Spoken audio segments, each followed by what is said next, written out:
All right, let's kick off this explainer with a number that is honestly just mind-boggling. 19,569. Now, this isn't the population of some small town, and it's definitely not a geographical measurement. It's actually the staggering number of mother tongues recorded in India, according to the 2011 census. Just pause and think about that for a second. Nearly 20,000 unique linguistic threads, all weaving through a single nation.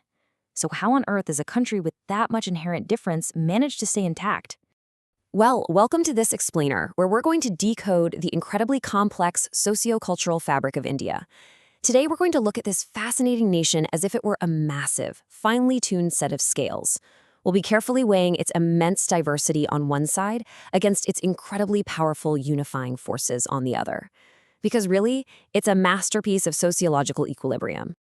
To tackle a subject this vast, and to do it with real rigor, we're grounding our exploration today in the formal civil service curriculum provided by Study IAS.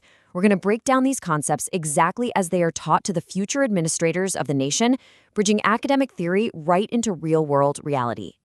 Okay, here's our quick roadmap. We'll hit 1, defining unity and diversity, 2, the dimensions of diversity, 3, the forces of unity, 4, threats to integration, and finally, 5, a final reflection.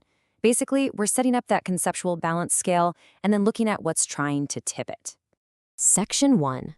Defining unity and diversity, the conceptual foundation. Let's establish exactly what we mean when we talk about this famous paradox. So the core philosophy here really breaks down into two main ideas. First, we have unity without uniformity. This is absolutely crucial.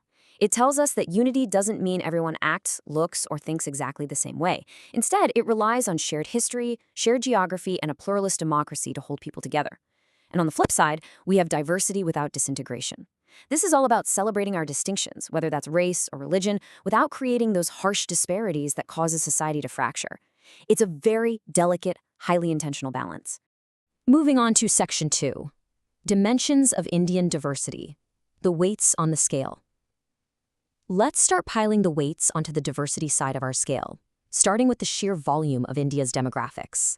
You know, this diversity goes all the way down to biology. The anthropologist B.S. Guha identified 6 foundational racial groups in India. We're talking everything from the Negritos to the Nordics.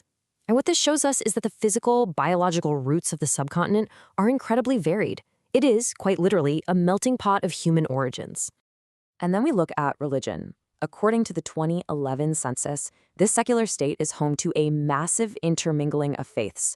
To put it into perspective, you have a Hindu majority at just under 80%, living alongside a very significant Muslim population at over 14%, plus vital, thriving communities of Christians, Sikhs, Buddhists, and Jains. Now, to add another really heavy weight to our scale, check out this number. Back in 1996, the Anthropological Survey of India conducted the People of India Project, and they registered an astonishing 17,096 entries of distinct castes, communities, subgroups, and surnames. I mean, wow, that level of ethnic diversity is staggering. Yet, as the curriculum points out, it somehow exists with a significant amount of assimilation and shared everyday lifestyles. But we can't just talk about the people, right? We have to talk about the stage they live on, the land itself. The geography offers unparalleled extremes. You go from the massive, freezing peaks of the Himalayas straight down to the vast open oceans, from the life-giving Ganges River to the bone-dry Thar Desert. India actually hosts all 3 major types of climates, polar, temperate, and tropical.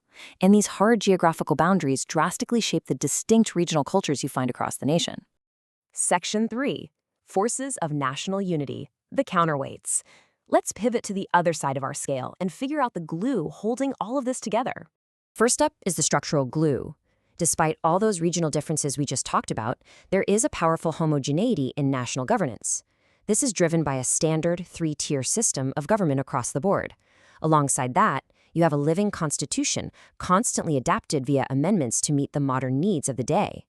Plus, conceptually, the land is bound together by shared geographical boundaries that have historically been viewed as one enormous connected region, stretching from Kanyakumari in the south all the way up to the Himalayas. And culturally, we see incredible connective tissue there too. Identical social structures, like the concept of joint families, along with shared cultural holidays, are celebrated universally. What's really beautiful here is that traditional joint family structures are deeply embedded among Muslim and Christian populations exactly as they are among Hindus. The everyday way of life bridges the religious gaps. Economically speaking, modern initiatives are actively building this integration step by step. Step 1 is about individual financial inclusion, bringing every single citizen into the formal banking sector through programs like the Jan Dhan Yojana. Then, Step 2 scales that all the way up to a unified national market, using the Goods and Service Tax, or GST. That creates a one country, one tax system that structurally binds these wildly diverse regions together into a single economic powerhouse. Section 4. Threats to Indian integration, tipping the scales. Having established this delicate equilibrium, we absolutely have to examine the intense sociological and political forces threatening to tip the balance. The source material highlights several severe internal pressures we need to look at objectively. First is communalism, which attacks the very foundation of secularism by dividing people along ideological or religious lines. Then there's regionalism, where local interests take precedence over national ones, which can lead to agitation.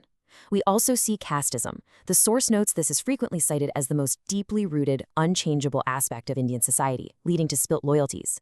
And finally, stark economic disparities. That massive gap between extreme wealth and immense poverty create breeding grounds for anti-national elements.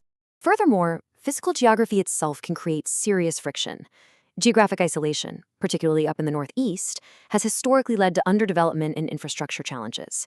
And that in turn sparks identity problems and even separatist incidents. Additionally, we see intense interstate resource rivalries, the most notable being water-sharing disputes between upper and lower riparian states, like the ongoing highly complex Kaveri River dispute between Karnataka and Tamil Nadu. And this friction builds into modern security challenges. From a sociological standpoint, the source highlights external interferences acting as severe tests to law and order. This ranges from modern digital threats, like election interference and fake news, all the way to physical, ongoing regional threats.